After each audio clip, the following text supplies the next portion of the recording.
Minha internet até caiu.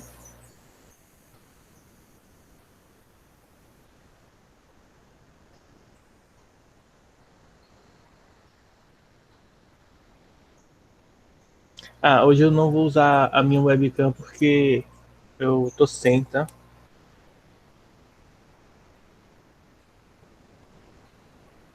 Pessoal, bom dia. Vamos dar início à nossa aula. Hoje a gente vai falar sobre indução eletromagnética, fenômeno aí do eletromagnetismo, responsável então para a gente poder ter corrente induzida através de ímãs, tá? Ou, resumidamente, através de campos eletromagnéticos. Bom, como vocês podem ver na tela, a gente tem algumas ilustrações e aí eu vou estar explicando elas para vocês. Então, olha só, primeiro, essas 6 ilustrações, na verdade, é uma ilustração só, que vai indicar para a gente as posições do ímã em determinados pontos, tá? Então, olha só. Quando o ímã se aproxima da bobina, a indicação do amperímetro é diferente de zero. Isso porque o ímã se aproximando da bobina faz com que o campo magnético aqui nesse ímã gere, então, faz com que as cargas entrem em movimento. O movimento das cargas é a corrente elétrica e, por sua vez, então, o amperímetro aqui vai acusar um valor diferente de zero. Quando o ímã fica em repouso, tá? Quando o ímã para, o campo elétrico fica parado, consequentemente não vai haver fluxo magnético, e por não haver fluxo magnético, as cargas não vão se movimentar. Quando as cargas não se movimentam, então a gente não tem corrente elétrica, tá? Vai ter carga? Vai, mas vão estar parada. Então, corrente elétrica são as cargas em movimento. Então, nesse caso aqui, não vai ter carga. Então, ela vai ser, a corrente elétrica vai ser nula aqui, tá? E por fim, quando o ímã se afasta novamente aqui da bobina, novamente nós vamos ter a indicação do amperímetro aqui diferente de zero, tá? Mas nesse caso aqui você vai perceber que o sinal, ó, se o positivo é para a direita e o negativo é para a esquerda, você vai ver com um sentido contrário, tá? Então, basicamente, você vai ter um fluxo aqui diferente de zero também. Consequentemente, a corrente elétrica vai existir por conta do movimento das cargas. Então, a corrente elétrica gerada nos casos aqui em que o ímã se afasta ou se aproxima é conhecida como corrente elétrica induzida, tá? O ímã vai induzir a corrente elétrica ali. E ela surge devido à atuação do campo magnético gerado pelo ímã na bobina. O fenômeno que ocasiona as correntes induzidas, nesses e em outros casos, é conhecido como indução eletromagnética, tá? E a gente vai definir agora uma outra grandeza, essa grandeza é chamada de fluxo magnético, e aí vocês vão aprender cada vez mais sobre o fluxo, tá? Olha só, o fluxo magnético ele é definido como o fluxo magnético ele é definido, deixa eu riscar aqui, né? Ele é definido como sendo o campo magnético vezes a área de superfície do condutor, do material condutor, vezes o cosseno do ângulo que o campo magnético, tá? O campo magnético é o vetorzinho, tá? Faz com a normal. A normal é sempre uma reta imaginária. Desde quando nós estudamos ondulatória, que a gente estudou no passado, a gente vai estudar, e óptica, que a gente estudou no primeiro ano do ensino médio. A gente vai ver daqui a pouco ondulatória também, amanhã, na aula de amanhã. Então, o vetor normal não. A reta normal ela é uma reta imaginária, ela de fato não existe na prática, mas ela é usada como uma reta suporte para a gente poder calcular o ângulo, tá? Haja visto que é mais fácil você calcular o cosseno desse ângulo do que a gente tentar imaginar outros ângulos aqui para calcular esses vetores. Até porque no ensino médio nós não sabemos calcular o ângulo entre uma reta ou um vetor e um plano, tá? Então a gente não sabe calcular. Só no ensino superior que a gente aprende técnicas que indicam pra gente como calcular esses valorzinhos, tá? A gente tem algumas observações que eu vou mostrar para vocês aqui, tá? Essas primeiras observações aqui, deixa eu colocar aqui, e deixa eu ver se vai caber ali. Acho que não, eu vou copiar as outras duas lá em cima. Então nós temos aqui mais duas observações. Vou colocar aqui bem bonitinho. Pronto. Não ficou tão bonito, não. Peraí. Agora sim, apesar de que eu vou jogar fora isso aqui depois, né? Mas é bom, né? Para deixar organizadinho. Vamos lá. Quais são as observações? A primeira é o fluxo magnético, esse carinha aqui, ó, indicado pela letra φ, depende de 3 fatores: campo, área e ângulo, tá? Então depende desses 3 fatores aí. Quanto ao ângulo formado entre o campo magnético e a reta normal, a gente tem algumas suposições, né? É claro que existem. Geralmente a gente adota os ângulos de 0 a 90 graus, tá? Porque se a gente, por exemplo, usar ângulos maiores do que esse, a gente só observar do outro lado, né? Se você observar aqui, ó, por exemplo, eu poderia, se eu tenho esse vetor aqui, ó, dessa forma, eu poderia olhar esse ângulo maior, mas geralmente nós olhamos esse ângulo interno, tá? Então, a gente sempre entre 0 e 90. Então a gente não vai enxergar, não vai visualizar outro ângulo a não ser esse de 0 até 90 graus. Mas deixa eu explicar aqui para vocês. Basicamente é o seguinte, ó. Quanto ao ângulo, a gente tem alguns ângulos que são especiais. Quando se trata do cosseno, a gente tem que levar primeiro que o cosseno de 0 é 1, tá? E aí o fluxo magnético vai ser máximo. A gente vai substituir 1 aqui. Se o cosseno for de 90, tá? O cosseno de 90 é 0, então o fluxo é nulo, tá bom? E se o ângulo for de 180 graus, isso significa dizer que o fluxo magnético vai ter sinal negativo, porque cosseno de 180 é menos 1. Dentro do sistema internacional, a unidade do campo magnético é indicada pela letra, primeiro que na fórmula indicada pela letra grega φ, e na unidade ela é Weber, tá? Igual o sapinho lá, WB, Weber. Campo magnético é dado em Tesla, a área é dada em metros quadrados, então o φ, né, o fluxo aqui, ele é Tesla vezes metro quadrado, que dá Weber, tá bom? Alguma dúvida até aí, pessoal?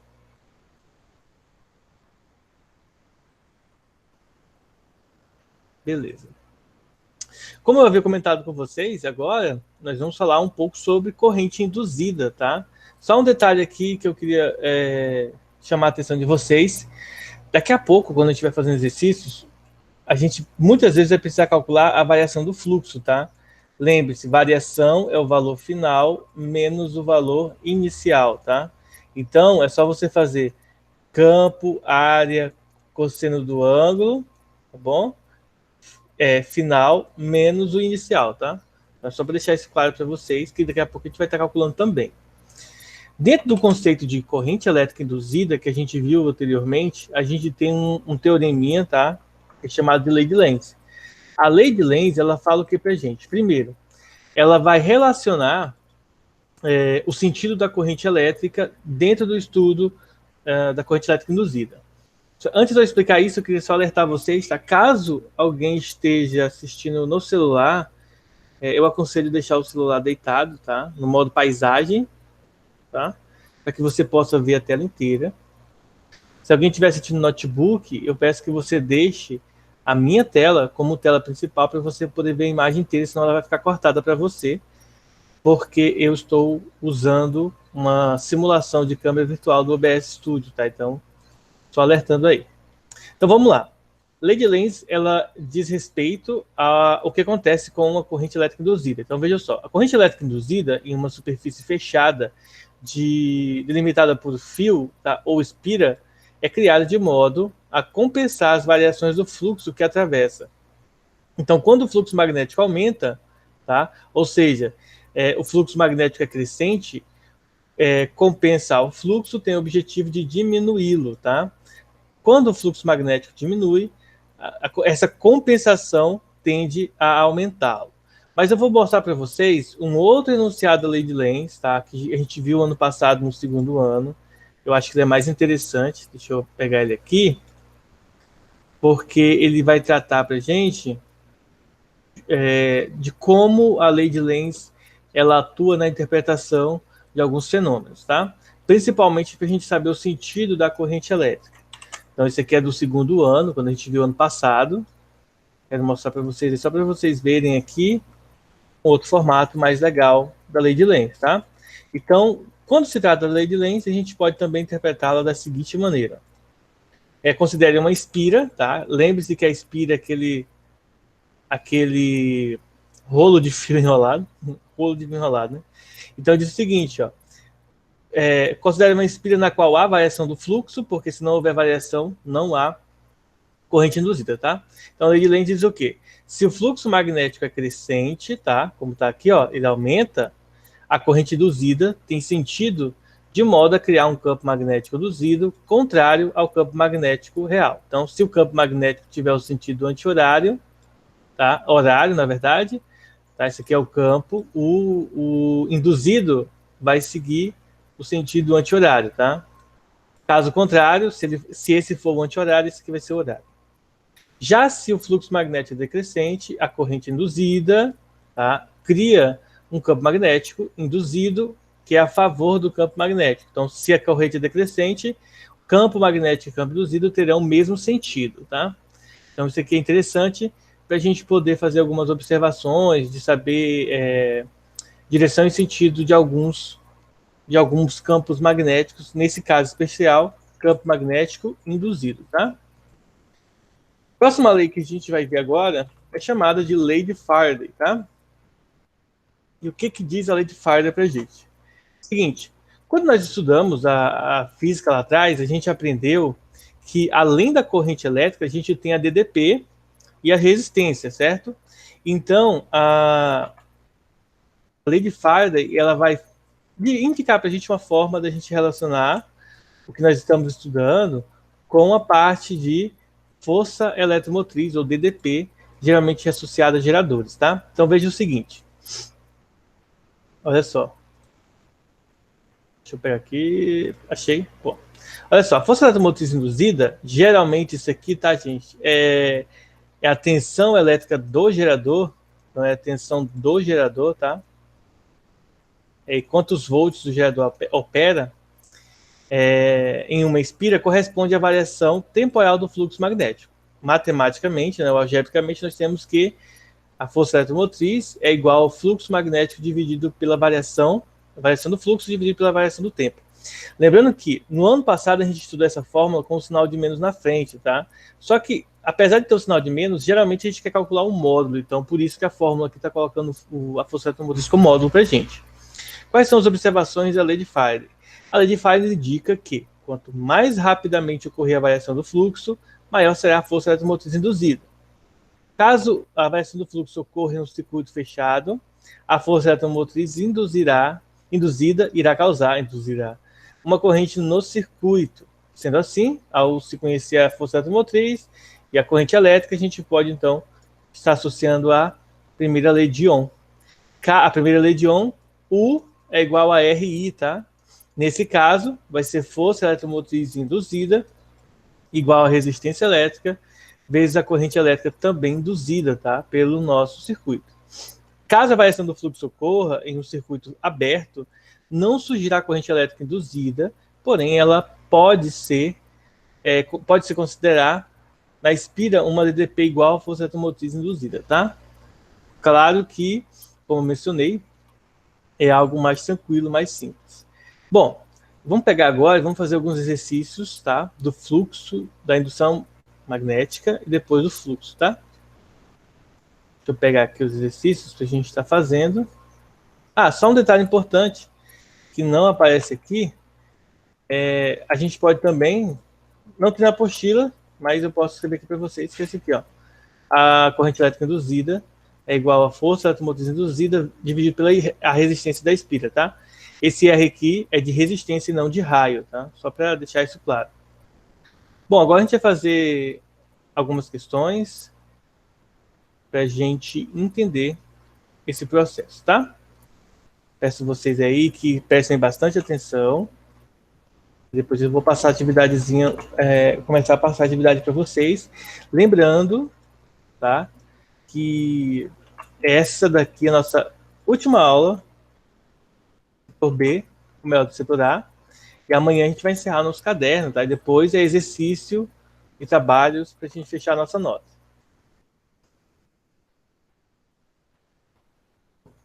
Vou copiar toda a questão aqui, ela tem vários itens.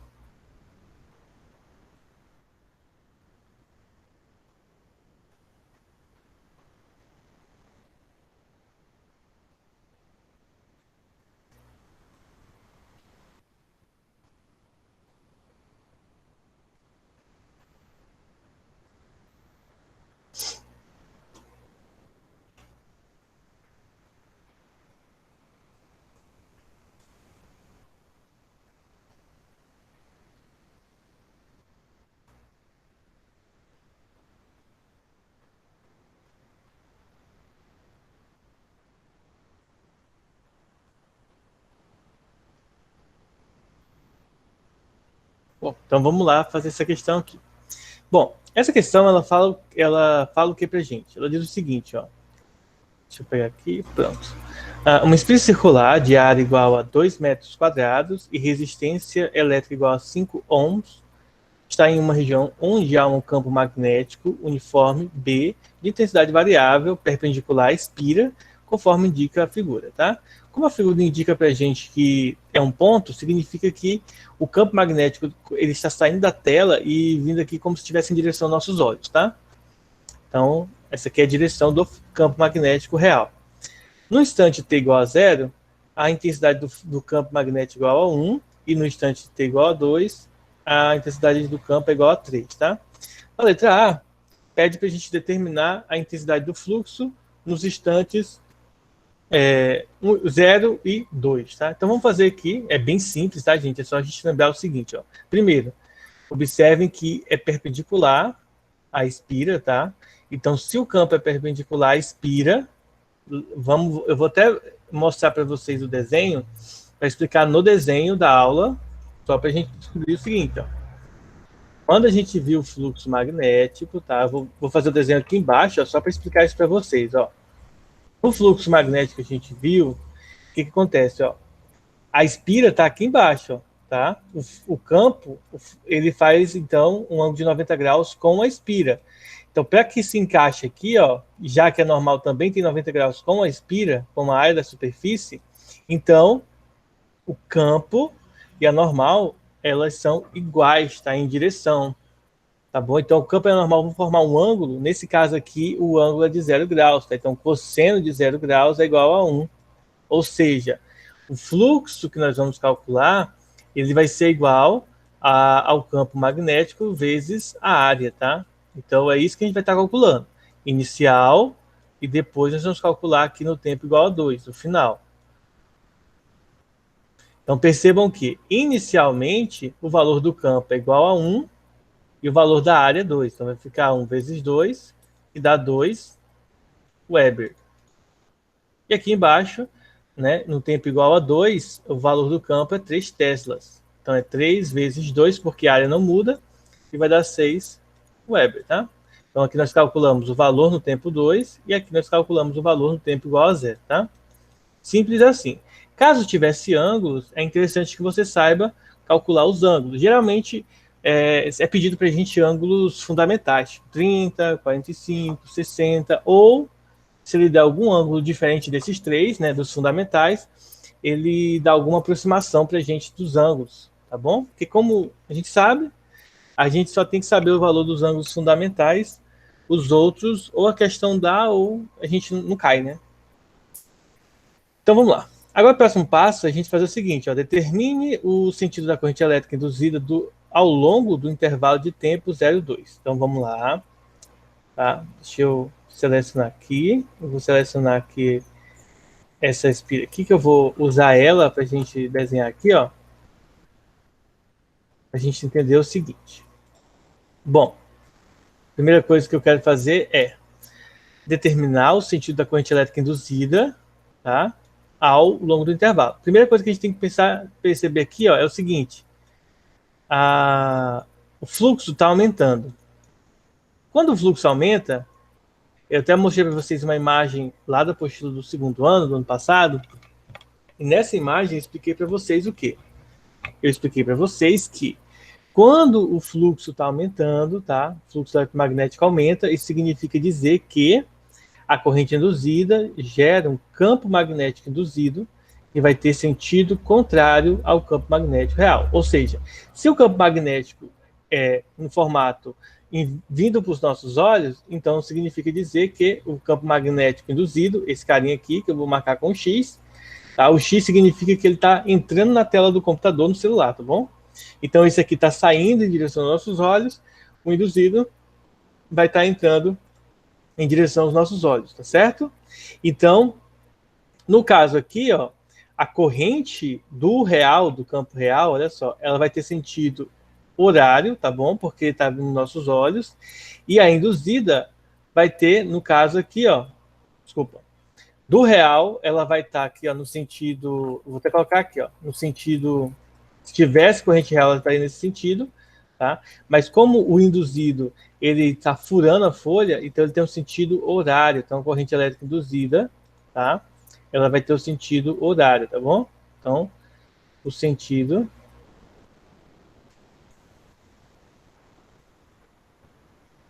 é o horário. Como assim, professor, sentido horário? Lembre-se da regra da mão direita que a gente estudou, tá? Imagina que isso aqui é o polegar, tá bom? E isso aqui sejam os... Opa, os quatro dedos, tá bom? Então, esse carinha aqui, ó, vai representar para a gente a corrente elétrica, tá? E nesse caso aqui, vai representar o campo. Então, se é perpendicular, o campo, e aí você fecha a mão. Quando você fecha a sua mão, já que o polegar está furando a tela, se você fechar a mão, ela vai fechar no sentido horário, tá? Não no sentido anti-horário. É claro que como eu estou sem webcam aqui, fica mais difícil para eu mostrar para vocês. Mas a gente teve na aula passada, eu expliquei para vocês direitinho como que aplica a regra da mão direita, tá? Qualquer coisa, volta lá, o vídeo já está lá no canal, assiste lá para tirar as dúvidas. Na letra C, como vocês podem ver aí, eu peço para determinar o módulo da força eletromotriz induzida. Então, como que eu faço para calcular o módulo da força eletromotriz induzida? Bem simples, ó. Força eletromotriz é o módulo da variação do fluxo dividido pelo tempo. Ora, variação do fluxo é o fluxo final, que foi 6, menos o inicial, que foi 2.